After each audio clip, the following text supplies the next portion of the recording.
بسم اللہ الرحمن الرحیم۔ اصول الشاشی کا چھٹا باب ہے، فصل فی المتقابلات، سبق نمبر 9 میں خوش آمدید۔ آج کے سبق میں ہم مشکل کی تعریف اور اس کا حکم پڑھیں گے۔ عبارت دیکھ لیں، ترجمہ کرتے ہیں اور آخر میں اس کی تشریح کرتے ہیں۔ وَأَمَّا الْمُشْكِلُ فَهُوَ مَا ازْدَادَ خِفَاءً عَلَى الْخَفِيِّ كَأَنَّهُ بَعْدَمَا خَفِيَ عَلَى السَّامِعِ حَقِيقَتُهُ دَخَلَ فِي أَشْكَالِهِ وَأَمْثَالِهِ حَتَّى لَا يَنَالُ الْمُرَادُ إِلَّا بِالطَّلَبِ ثُمَّ بِالتَّأَمُّلِ حَتَّى يَتَمَيَّزَ عَنْ أَمْثَالِهِ وَنَظِيرُهُ فِي الْأَحْكَامِ حَلَفَ لَا يَعْتَدِمُ فَإِنَّهُ ظَاهِرٌ فِي الْخَلِّ وَالدَّبْسِ فَإِنَّمَا هُوَ مُشْكِلٌ فِي اللَّحْمِ وَالْبَيْضِ وَالْجُبْنِ حَتَّى يُطْلَبَ فِي مَعْنَى الِاعْتِدَامِ ثُمَّ يَتَأَمَّلَ أَنَّ ذَلِكَ الْمَعْنَى هَلْ يُوجَدُ فِي اللَّحْمِ وَالْبَيْضِ وَالْجُبْنِ أَوْ لَا۔ ترجمہ دیکھ لیں۔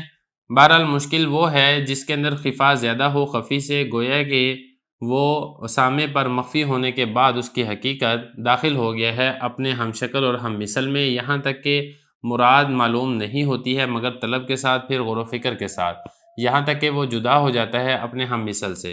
اور اس کی نظیر احکام میں یہ ہے، جب اس نے قسم اٹھائی کہ وہ سالن نہیں بنائے گا تو یہ ظاہر ہے سرکے میں اور کھجور کے شیرے میں، اور سوائے اس کے نہیں یہ مشکل ہے گوشت میں اور انڈے میں اور پنیر میں، یہاں تک کہ طلب کیا جائے گا اعتدام کا معنی، پھر اس میں غور و فکر کیا جائے گا کہ یہ والا معنی پایا جاتا ہے گوشت میں، انڈے میں اور پنیر میں یا پھر نہیں پایا جاتا ہے۔ عبارت ہو چکی ہے، ترجمہ ہو چکا ہے، اب چلتے ہیں اس کی تشریح کی طرف۔ دیکھیں، یہ متقابلات کی فصل چل رہی ہے، جو ظاہر کے مقابلے میں خفی آتا ہے وہ ہم نے تفصیل سے پڑھ لی ہے۔ اب نص کے مقابلے میں جو مخفی چیز ہے وہ ہے مشکل، اس کے بارے میں ہم آج کے سبق کے اندر پڑھیں گے۔ سب سے پہلے آپ یہ سمجھ لیں کہ مشکل کہتے کسے ہیں۔ دیکھیں، مشکل وہ کلام ہے جو خفا میں خفی سے بڑھ کر ہو، مطلب اس میں ہوتا تو یہ ہے کہ سامع پر پہلے تو کلام کی مراد یہ مخفی ہوتی ہے، اس مخفی ہونے کی وجہ سے وہ کلام اپنے ہم مثل اور ہم شکل چیزوں کے اندر داخل ہو جاتا ہے۔ تو سب سے پہلے تو کلام کے اندر غور و فکر کر کے اس کا معنی تلاش کیا جاتا ہے تاکہ کلام اپنے ہم مثل سے الگ اور جدا ہو جائے۔ تو خفی میں ایک درجے کی خفا ہوتا ہے اور جو مشکل میں 2 درجے کا خفا ہوتا ہے، مطلب مشکل کے اندر ڈبل خفا ہوتا ہے، کیونکہ دیکھیں جو خفی کا جو خفا ہے جیسے ہی آپ کلام کا معنی معلوم کریں گے تو اس کا خفا دور ہو جاتا ہے، لیکن مشکل کے اندر ایسا نہیں ہوتا ہے۔ مشکل میں 2 مرتبہ غور و فکر کیا جاتا ہے۔ ایک مرتبہ آپ غور و فکر کر کے کلام کے معنی کو تلاش کرتے ہیں تو اس کو کہا جاتا ہے نظر اول۔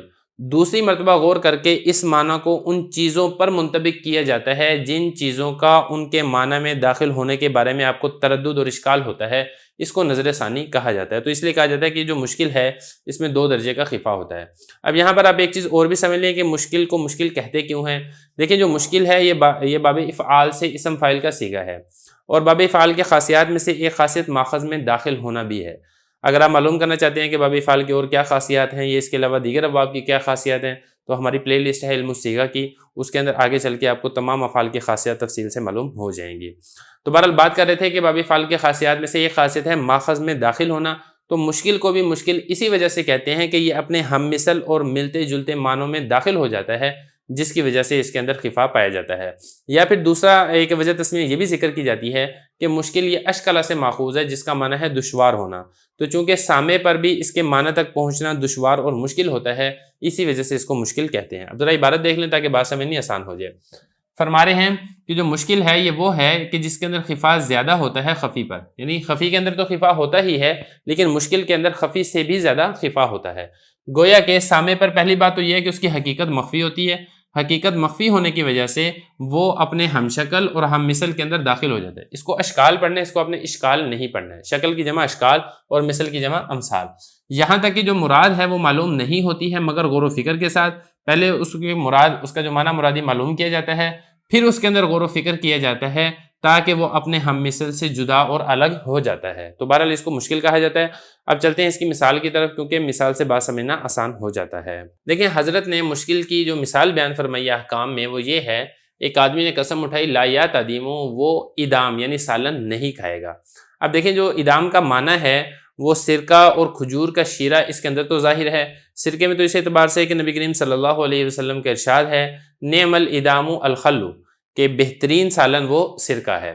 اب اور جو عرب ہے، عرب کے لوگ اکثر بیشتر سرکے کے اندر ڈبو کے روٹی کھایا کرتے تھے، اور جن علاقوں کے اندر کھجوریں کثرت سے ہوتی تھی وہاں کھجور کے شیرے سے چٹنی وغیرہ تیار کر کے اس کے اندر روٹی ڈبو کے یہ کھائی جاتی تھی۔ لیکن ادام کا معنی بھنے ہوئے گوشت اور اسی طریقے سے انڈا اور پنیر، اس کے اندر مشکل ہے کہ آیا یہ تمام چیزیں ادام کے اندر داخل ہیں یا پھر ادام کے اندر داخل نہیں ہیں۔ تو اس لیے ضروری ہے کہ آپ سب سے پہلے ادام کا معنی بیان کریں، معنی معلوم کریں، پھر ادام کا جو معنی ہے یہ مذکورہ بالا اشیاء کے اوپر منطبق کرنے کی کوشش کی جائے گی۔ تو لہذا ہم نے سب سے پہلے ادام کا معنی جب ہم نے معلوم کرنا چاہا تو معلوم یہ ہوا کہ ادام اس کو کہا جاتا ہے جو روٹی کے تابع ہو کر کھایا جاتا ہے اور روٹی اس کے اندر ڈوب جاتی ہے، روٹی اس کے اندر مکس ہو جاتی ہے اور روٹی اکیلے نہیں کھائی جاتی ہے۔ یہ تو ہو گیا ادام کا معنی جو سرکے کے اندر پایا جا رہا ہے، اسی طریقے سے کھجور کے شیرے کے اندر پایا جا رہا ہے۔ لیکن جب ہم نے غور کیا بھنا ہوا گوشت ہے یا انڈا ہے یا اسی طریقے سے پنیر ہے، یہ روٹی ان کے ساتھ بھی کھائی جاتی ہے لیکن یہ روٹی کے بغیر الگ سے بھی کھائے جاتے ہیں، تو پتہ چلا ان کے اندر ادام کا معنی نہیں پایا جاتا ہے اور یہ ادام کے اندر داخل نہیں ہوں گے، لہذا ان کے کھانے سے قسم کھانے والا حانث بھی نہیں ہوگا۔ بہرحال یہ مذہب ہے امام اعظم ابو حنیفہ رحمۃ اللہ علیہ کا، لیکن صاحبین کے نزدیک ان سب کے اندر ادام والا معنی پایا جاتا ہے۔ اگر ان تینوں میں سے کوئی ایک کھانا بھی کھا لیا تو حانث ہو جائے گا۔ اب ذرا دیکھیں یہ بتا رہے ہیں، اور اس کی نظیر احکام میں یہ ہے کہ آدمی نے قسم اٹھائی کہ وہ سالن نہیں کھائے گا۔ اب یہ ظاہر ہے خل سرکے کے بارے میں اور دبس کھجور کا شیرہ، لیکن یہ مشکل ہے لحم بھنے ہوئے گوشت کے بارے میں اور اسی طریقے سے انڈے اور پنیر کے بارے میں۔ تو سب سے پہلے تو اتدام کا معنی طلب کیا جائے گا، پھر غور و فکر کیا جائے گا ان تینوں کے اندر کہ آیا یہ معنی ان تینوں میں پایا جاتا ہے، لحم بھنے ہوئے گوشت میں اور انڈے میں اور پنیر میں، یا پھر نہیں پایا جاتا ہے۔